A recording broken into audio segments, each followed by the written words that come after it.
아파트를 가지고 계시고 네. 지금 그럼 거주도 그 근처에서 하세요? 아니요, 거주는 안성에서 하고 아, 있어요. 거주는 안성이요? 그럼 네네. 제가 뭐 하나만 여쭤볼게요. 왜 거주를 안성에서 하시는데 네. 집을 여기 오남 현대 아파트를 사신 거예요? 아, 예, 거기, 네.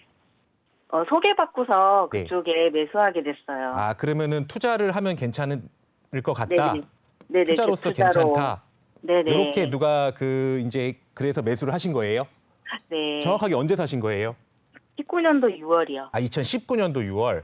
네네. 19년도 6월 얼마에 사셨어요? 1억 8천이요. 1억 8천. 요즘에 시세는 얼마인지 아세요? 지금 거기 매물이 잠겨서 네. 많이 올랐다라고 얘기를 하더라고요. 네, 얼마를 올랐대요? 정확하게 얘기를 안 해주더라고요. 네, 그러면은 뭐 얼마에 실거래가 된지는 아세요? 실거래 찍힌 거는 제가 2억 2천까지 찍힌 거는 2억 봤거든요. 2천만 원 정도? 네. 그러면은 지금 제가 봤을 때 뭐 물건이 나온다라고 하면 네. 뭐 나온다라고 하면 한 2억 한 초중반 정도 나오지 않을까요? 예, 그럴 수도 그렇죠? 있을 것 같아요. 그러니까 물론 네. 이것도 이제 뭐 최고 좋은 동의 좋은 층이라고 한다면 네네. 좀 더 받을 것이고요. 네. 그게 아니라고 한다면 뭐 2억 2천까지 찍혔다고 하니까 그냥 2억 초중반 정도로 해볼게요. 네네. 2억 초중반 정도로 이렇게 지금 예상이 되는 거고, 근데 물건은 아마 없을 거예요. 네, 매물 물건 잠겼다고 자체는. 그러더라고요. 네. 그리고 그럼 이게 2019년도에 1억 8천을 주고 샀으면 이게 24평인 거죠? 네네. 24평. 그러면은 제일 고민되시는 거는 지금 어떻게 보면 산지 한 1년 반 정도 됐어요.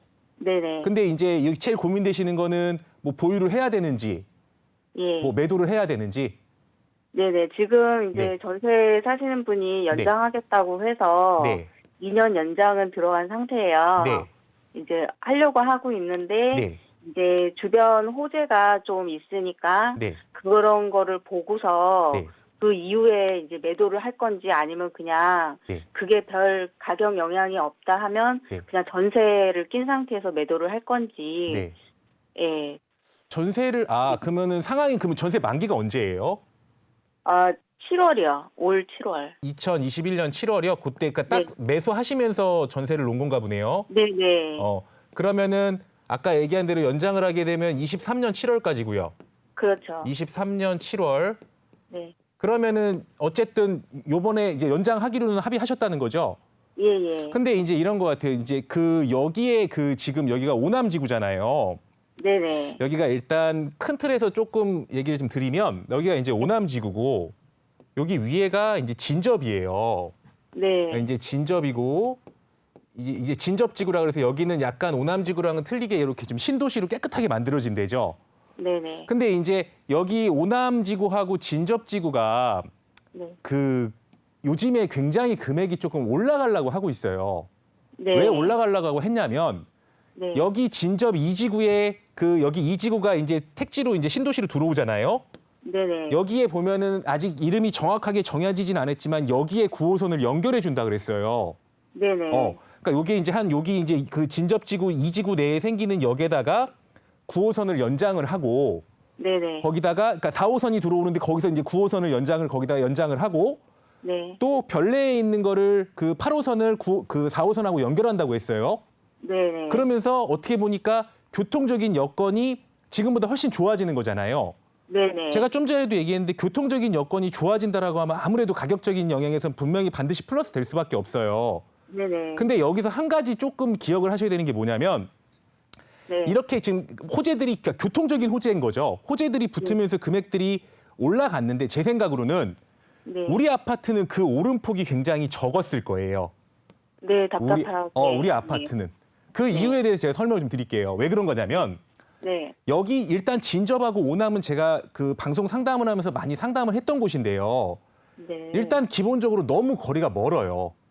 네. 일단 뭐 별내도 사실 조금 거리가 뭐 서울하고 좀 있는 그런 위치인데 네. 별내 쪽보다 훨씬 더 안쪽으로 들어가 버려야 되는 거거든요.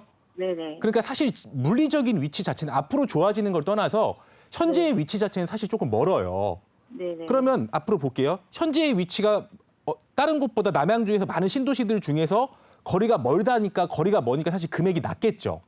네네. 금액이 낮으면 어떻게 보면 다산 신도시나 별내 신도시나 앞으로 이제 조성될 왕숙 신도시나 진접이나 이런 곳들은 사실 금액이 높거든요.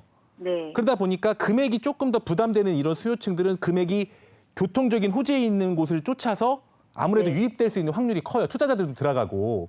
네. 그러면서 제 생각으로는 그런 호재들로 인해서 가장 수혜를 보는 데가 제 생각에는 여기 진접지구하고요.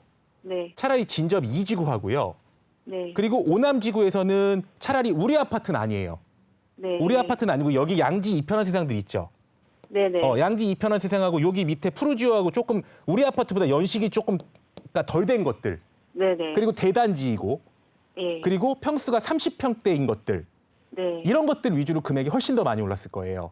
네네. 그 얘기는 제가 얘기했던 것처럼 그런 교통적인 호재가 이 지역에서 교통적인 여건을 해결해 준다라고 하면 이런 네. 수요층 자체가 모남읍 안에서 해결되는 수요가 아니거든요, 이게. 네. 그러니까 어떻게 보면은 주거 비용이 너무 부담되다 보니까 밀려서 조금 자기 이제 금액의 지불 능력에 맞게 이제 들어가는 거잖아요. 네. 그러다 보니까 들어와서도 여기 안에서도 어떻게 보면 조금 더 단지가 크고 평수가 좀 더 크고 이런 직접적인 수혜를 받을 수 있는 곳으로 몰릴 확률이 큰 거예요. 네. 근데 이제 우리 아파트는 거기에 비해서 연식이 조금 오래됐고 네. 단지의 규모도 소규모고 네. 그리고 평수도 20평대라는 거예요. 네네. 그러니까 리스크는 없긴 하지만 금액이 올라갈 때 30평대처럼 아마 팍팍 올라가 주지를 못하는 거죠.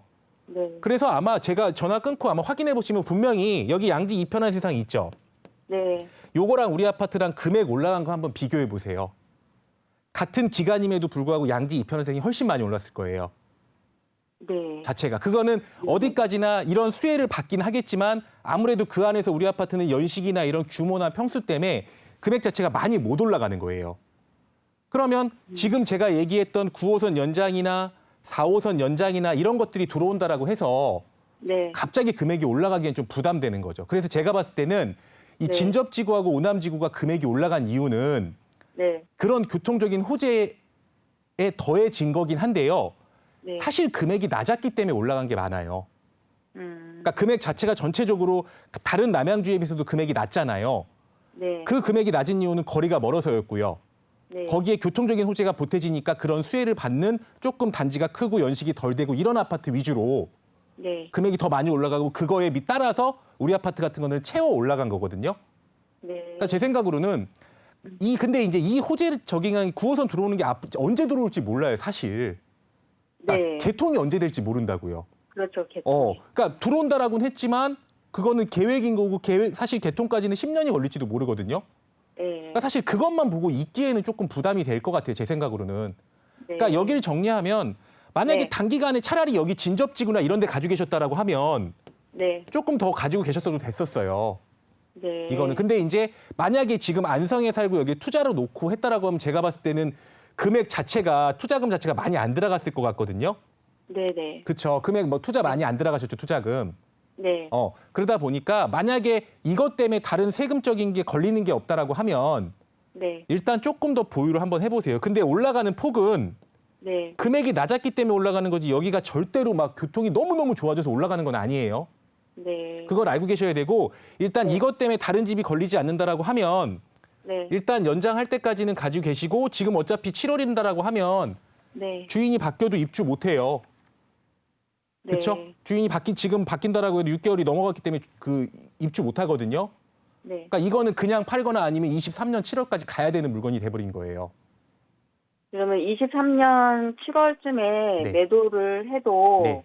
좀 가격적으로 그 3억 이상은 좀 갈까요? 3억 이상을 조금 보수적으로 뭐 3억 이상이 딱 간다라고 얘기는 못 드리겠는데 네. 지금 뭐 그런 건 있죠. 사실 나빠질 건 하나도 없어요. 네. 나빠질 거. 근데 제가 이거를 팔아야 되는 거는 만약에 이런 거죠. 이걸 팔아가지고 네. 조금 더 좋은 데로 갈 수 있는 자금이 된다라고 하면 팔아야 되는 거고요. 네. 그게 아니라고 한다면 이건 조금 보유를 하는데 정확하게 아셔야 될 거는 여기에 있는 다른 아파트들보다 제가 얘기했던 것처럼 우리 아파트는 오름폭이 낮고 네. 올라가는 폭이 낮을 거예요. 네. 이거는 그렇게 알고 계시면 되고 만약에 그냥 나는 안성에 내가 거주하고 여기 그냥 보유할 거야 이러면 네네. 23년까지는 보유하시되 너무 오래 끌고 가지 마세요 이거. 예, 예. 아시겠죠? 그러니까 예, 지금 현 상태의 우리 아파트는 이래서 금액이 다른 것보다 안 올라간 거고요. 네네. 2019년 6월에 1억 8천 주고 샀는데 지금 2억 초중반이면 사실 거의 안 올라간 거예요. 이게. 근데 이제 거기 실거래가 그 찍힌 거가 네. 2억 초중반인데 이제 네. 거기 쪽에 부동산 쪽에서 하는 얘기는 네. 뭐 그 매물이 잠겨서 그렇지 1억 이상도 더 내놓으면 받을 수도 있다 이제 그런 얘기는 하더라고요. 근데 이제 그게 아까 얘기한 것처럼 다른 곳들이 금액을 그만큼 치고 올라가줘야 우리 아파트도 팔리죠. 아, 그러니까 이게 전반적으로 얘들이 거래가 돼야 우리 아파트도 팔리는 거예요. 네. 그렇게 좀 알고 계시면 될 것 같고 일단 이 교통적인 호재만 너무 믿고 끝까지 가져간다 이렇게 생각하지 마세요. 아, 네. 네, 알겠습니다. 그렇게 정리할게요. 예, 네. 감사합니다. 네.